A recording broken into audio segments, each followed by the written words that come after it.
vr360 aimed to explore virtual reality systems with a particular focus on head-mounted displays, or HMDs. Virtual reality systems are nothing new, with a long history in both research labs and science fiction. But after decades of hype with little to show for it for the average consumer, a confluence of market forces, technical advances, and innovation may be ushering in a new era of VR. Much of the new excitement surrounding VR is driven by one product in particular, the Oculus Rift. While the Rift has made waves among gamers and technology enthusiasts, we wanted to see what the average person around Georgetown knew about the Rift and virtual reality. So we asked. No. No. No. No. No. Can you explain it to me a little more? As you can see, for most people, virtual reality couldn't be further from their minds. But that may be changing sooner than you think, due to technology improvements and decreased costs. On March 25th, Facebook announced its $2 billion acquisition of Oculus VR, the 2-year-old company that makes the Rift. While Oculus has yet to produce a consumer product, Facebook's interest in the company can be interpreted as a big bet on VR as a future communication medium. While the purchase stirred quite a bit of controversy among early backers of Oculus VR, it was just the latest in a series of big moves breathing new life into the virtual reality market. But for now, the Rift is mainly a gaming device. We spoke with a game developer working on the Rift. My name is Remy Carnes. I am a game developer for Sunken Places. Currently working on Classroom Aquatic, a dolphin cheating test-taking simulator. Classroom Aquatic is the world's first stealth trivia game. You play as an exchange student in a school of dolphins, taking a test that you're in no way prepared for, so you have to cheat in order to pass it. This was the first time anyone offered to have me on a team where I would design for the Rift. I'll be perfectly honest, I was incredibly skeptical of the Rift before I ever put one on. I mean, I went in there fully skeptical. I was going to say, this is just, it's awful, this is dumb, I've got a monitor and a keyboard, and that's all I'll ever need. And so I put it on, and they walked me through it. And so I was just sitting there, going, God, this is dumb, I don't want to do this. Open my eyes. They did it.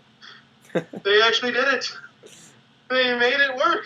This excitement for what the technology is capable of is fueling future development for the Rift. Because I was looking at the games that were on the Rift at the time, and I thought that a lot of them were not utilizing what the Rift really can do for gaming.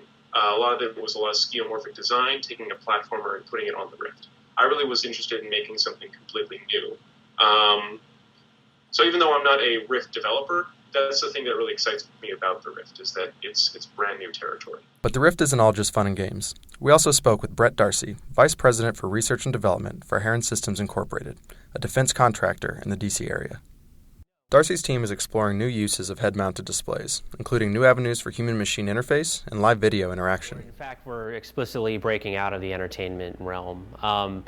What we're currently researching, if that's a way you can describe it, I'd call it more what we're playing with, is how can you take real-world imagery and apply it to a virtual reality type? If you're going to sell drones to the average person, in our case, we were thinking about farmers, not the most technically inclined people, they're probably not going to be pilots, or in very rare instances they will be. So what if you wanted to make it easy for them to operate? So you could do what I call Superman flight. Another area that some of my engineers are high on would be the concept of reimagining the human-machine interface. So right now, and for most of the time, we're used to operating with a computer by typing and pointing. We've slightly modified that recently to do things with like Siri, where you can talk, voice recognition, and pointing via tablets, touchscreens. But that's still ultimately a pointing device and some type of text entry device. There are still several hurdles keeping VR technologies from being widely adopted. One big one that we've noticed right away is that 2D menus, the way we're used to interacting with software, is impossible in a 3D world. It just looks so bad, and it's really clunky. So you can, if you have to use a menu in this now, you still use a mouse to point around. The spatial recognition to move up, to click a little X or something like that is hard, or it's harder than it should be.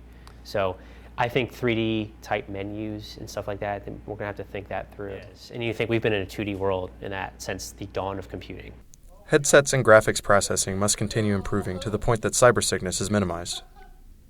And in order for interaction with 3D virtual space to become more natural, the current paradigm of point-and-click menus must be reimagined, and haptic feedback must be integrated into systems. Oh my god, I died. Never mind. But, nonetheless, the future is bright. In terms of outside of gaming, we think enhanced teleoperation of robots is a real big deal.